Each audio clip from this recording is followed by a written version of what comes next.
పరిశుద్ధాత్ముడు మీతో చెప్తున్నాడు. അങ്ങനെയായി ഒരു വിടുതൽ സംഭവിക്കട്ടെ. అటువంటి విడుదల ఇక్కడ జరుగును గాక. ఆమేన్.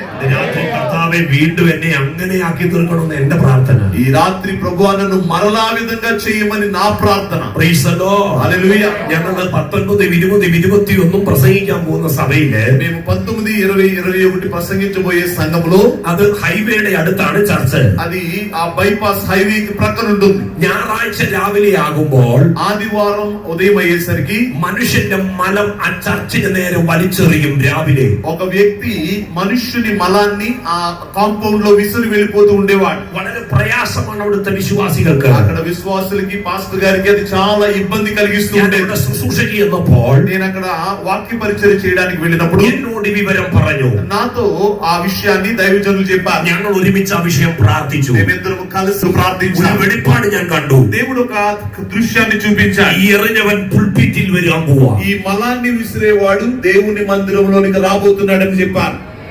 ഒരാഴ്ച കഴിഞ്ഞപ്പോൾ പുൽപിറ്റെ വന്നിട്ട് പറഞ്ഞു, వారం తరువాత ఆయన స్టేజ్ దగ్గరకు వచ్చి ఈ మాట చెప్పాడు. ഞാനാ എറിഞ്ഞത്, నేనే ఆ విసిరిన వాడిని, യേശുവിനെ രക്ഷകനായി యేసును സ്വീകരിക്കുന്നു. రక్షకునిగా అంగీకరిస్తున్నానన్నాడు. ഇന്ന് ആ സഭയുടെ മെമ്പറാ. ఇప్పుడు అతడు సంఘములో మెంబర్ గా ఉన్నాడు. എന്തിനാ ഇന്ന് രാത്രി ഞാൻ ഇത് നിങ്ങളോട് പറയുന്നത്? ఎందుకు ఈ మాటలు మీతో పలుకుతున్నా? നാം ഒരു അത്തിപ്പഴമായി മാറണം. మనం ఒక అంజూరపు పండుగ మారాలి. ഈ 2 ദിവസത്തെ പ്രാർത്ഥന കൊണ്ട്, ఈ 2 దినాల ప్రార్థనతో ഇന്നലെ കഴിച്ച ആമേൻ വൈറ്റ് റൈസും സാമ്പാറും കഴിച്ചു പോകരുത്. నిన్న తిన్న ఆ వైట్ రైస్ సాంబార్ తిని వెళ్ళిపోకూడదు. ഉച്ചയ്ക്ക് കഴിച്ച ബിരിയാണി കഴിച്ചിട്ട് നിങ്ങൾ പോകരുത്. మధ్యాహ్నం తిన్న బిర్యానీతో సరిపెట్టుకోకూడదు. ഇന്ന് വൈകിട്ടും ഒരു പക്ഷേ കാണും. ఈ రాత్రి కూడా భోజనాలు ఉంటాయి. അതല്ല നമ്മുടെ വിശേഷത.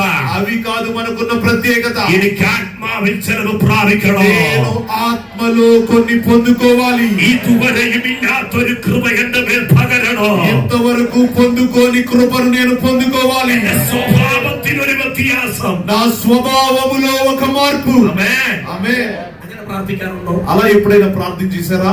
ആ కోపం ഒന്ന് മാറാൻ, ప్రభువా ఆ కోపము తొలగాలయ్యా. ആ ശാഠ്യം ഒന്ന് മാറാൻ, నాకున్నటువంటి ఆ ద్వేషభావం తొలగాలి. ആ ദ്വന്ദ്വപക്ഷം ഒന്ന് മാറാൻ. ఆ యొక్క ద్వంద్వ వైఖరి తొలగాలి. അതൊക്കെ ഉണ്ടോ? ఎప్పుడైనా మీరు అలా ప్రార్థన చేశారా? అది మీకుందా? തെലുങ്കാനക്കാരെല്ലാം